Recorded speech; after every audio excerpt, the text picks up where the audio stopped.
कैलाश पर्वत एक जादुई पहाड़ है जो उत्तर और दक्षिण ध्रुव से बिल्कुल एक जैसा दूर है। यह ऐसा धार्मिक स्थल है जहां लोग आते हैं और सोचते हैं कि यहाँ पर शायद भगवान जी बैठे हंस रहे होंगे। इसके चारों ओर जो रहस्य है वो तो मानो जादू की कहानी की तरह है। अब बात करते हैं ज्ञानगंज की।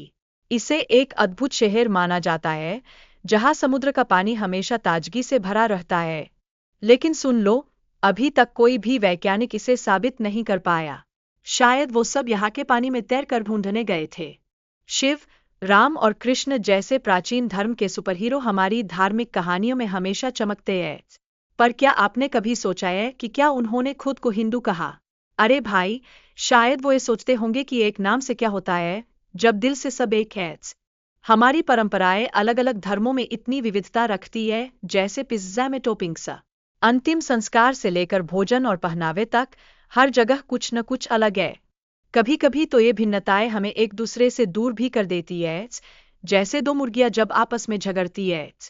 समाज में लोग एक ही चीज को अलग अलग नजरिए से देखते हैं, जैसे चांद का एक ही चेहरा, लेकिन हर कोई उसके पीछे के पक्ष को नहीं देखता। यह हमें समझाने की कोशिश करता है कि हमें एक ही नजरिए से नहीं देखना चाहिए, वरना तो हम सब चांद बन जाएंगे। कैलाश पर्वत पर विदेशी पर्वतारोहियों का अनुभव हमें बताता है कि भिन्नता और सीमाएं हमें जोड़ने के बजाय दूर कर सकती है। जैसे एक बूंद पानी में गिरती है और फिर दूर जाकर खुद को एक अलग धारा में लून लेती है। क्या मजेदार है, ऐ ना? कैलाश पर्वत का स्थान धरती पर बहुत अजीब है, क्योंकि यह उत्तर और दक्षिण ध्रुव से समान दूरी पर है। इसे एक शक्तिशाली आध्यात्मिक स्थान माना जाता है। यहाँ आकर लोग सोचते हैं कि बस ऊपर से भगवान जी के आधिकारिक साइन पर आना बाकी है। ज्ञानगंज एक गुप्त शहर है जो कैलाश पर्वत के अंदर है।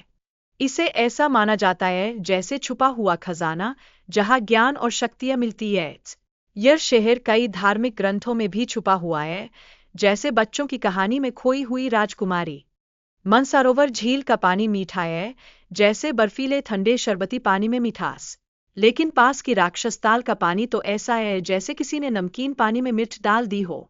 यह वैज्ञानिकों के लिए एक रहस्य बना हुआ है, और वो अभी भी सोचते हैं कि क्यों भाई।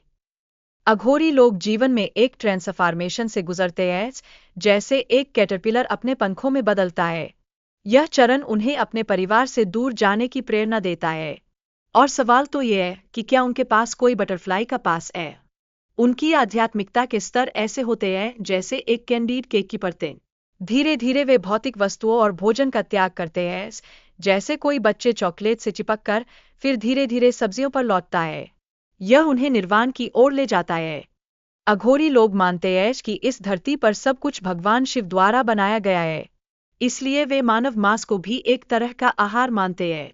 यह उनके लिए बुरा नहीं है, जैसे किसी ने कहा हो कि चॉकलेट खराब है, लेकिन चॉकलेट तो सबका पसंदीदा है। आदि गुरु शंकराचार्य ने समझा कि धर्म को बचाने के लिए सिर्फ किताबें पढ़ना ही काफी नहीं है, इसलिए उन्होंने नागा साधियों का बनाया था। पुराने जमाने के सुपरहीरो की तरह ये साधी धर्म की रक्षा करते हैं, जैसे बॉन्जूर और नेशनल डिफेंस। नागा साधी भारतीय संस्कृति के रक्षक होते हैं, जैसे देश के लिए सेना। उनकी उपस्थिति हिंदू धर्म की रक्षा करती है।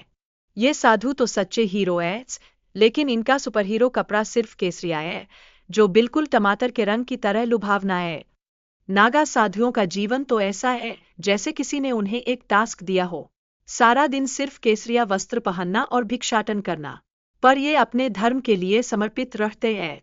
जैसे हम सब स्कूल में प्रोजेक्ट करते हैं, लेकिन ये तो जीवन भर का प्रोजेक्ट है। एक बार मैं अघोरियों से मिला और उन्होंने मुझसे खाना मांगा। उनकी बातें सुनकर मैंने उनकी अद्वितीयता का जादू समझा। सोचा, यार क्या बात है। यह तो ऐसे ही है जैसे कोई आपको कहे कि आम का अचार खाओ, ये तो स्वास्थ्य के लिए अच्छा है।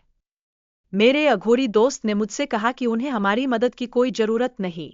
उनकी शक्तियाँ और ज्ञान हमें समझने का अवसर देती है, जैसे एक जादुई किताब जो सब कुछ जानती हो पर आपको पढ़ने का तरीका सिखाती है। नागा साधियों की शक्तियों के विषय में कहा गया कि वे प्रकृति के साथ गहरे संबंध रखते हैं, जैसे पेड़ पौधों से दोस्ती कर ली हो। वो इतने शक्तिशाली होते हैं कि जीवों को नियंत्रित कर सकते हैं, जैसे कोई जादूगर अपने जादू से सबको हंसाता है। एक शांति देवी ने बस 6 साल की उम्र में अपने पूर्वजन्म का नाम और पति का नाम बताया। परिवार तो बस हैरान रह गया। क्या मजे की बात है, मानो उसने अपने पुराने दोस्तों को फिर से पहचान लिया हो। महात्मा गांधी ने इस मामले की जांच के लिए एक समिति बनाई, जिसने पुनर्जन्म की सच्चाई की पुष्टि की। अरे, ये तो मिस्ट्री जैसे शेरलॉक होम्स की कहानी बन गई। क्या सच में ये सब होता है? पता नहीं, पर सुनने में तो मजेदार है। राजेश नाम के एक शख्स ने अपने पिछले जन्म की कहानी सुनाई और उसके हत्यारों को सजा दिलवाई। यह तो जादुई कहानी का प्लॉट जैसा लग रहा है, जैसे कैसे मैं एक सुपरहीरो बन गया।